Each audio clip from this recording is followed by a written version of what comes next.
आप देख रहे हैं just action Hindi news, Bharat का नंबर 1 न्यूज नेटवर्क। पश्चिम से पूर्वांचल तक हर जगह दरका। एनडीए का किला मोदी योगी के गढ़ में भाजपा को लगा सबसे बड़ा झटका। उत्तर प्रदेश में मोदी योगी बनाम दो लड़कों की जोड़ी राहुल अखिलेश के बीच हुए सीधे मुकाबले में भाजपा के तीखे अस्त्र शस्त्र बेअसर साबित हुए।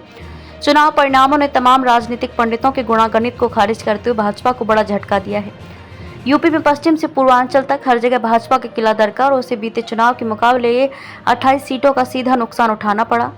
मोदी योगी के गढ़ में भाजपा की सीटों की संख्या घटकर आधी रह गई। खुद प्रधानमंत्री नरेंद्र मोदी जीत का अंतर काफी कम हुआ है।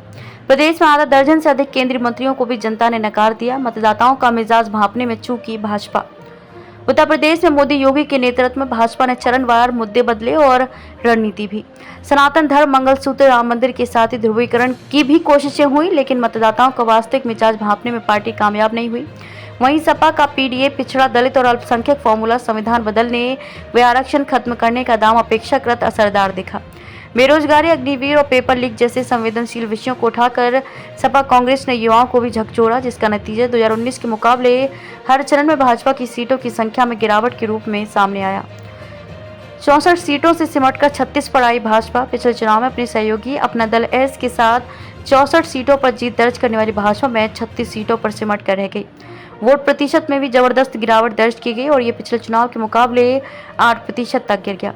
आपको बता दें कि लोकसभा चुनाव में पश्चिम उत्तर प्रदेश की पहले व दूसरे चरण की 16 सीटों में से भाजपा ने 10 पर जीत हासिल की थी।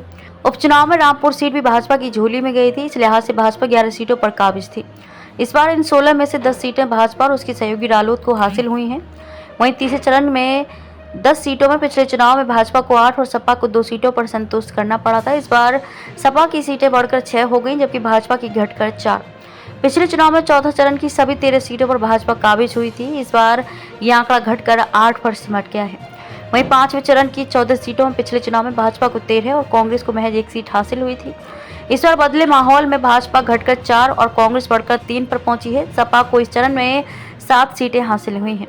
पूर्वांचल की 6वें व 7वें चरण की 27 सीटों में 2019 के चुनाव में भाजपा व उसके सहयोगी अपना दल ने 20 सीटों पर जीत दर्ज की थी। इस बार घटकर ये आंकड़ा 10 रह गया है। सीटों के लिहाज से दूसरा चरण ही भाजपा के लिए बेहतर रहा। अंतिम 3 चरणों के चुनाव में जनता की उम्मीदों पर भाजपा प्रत्याशी उतने खरे नहीं उतरे।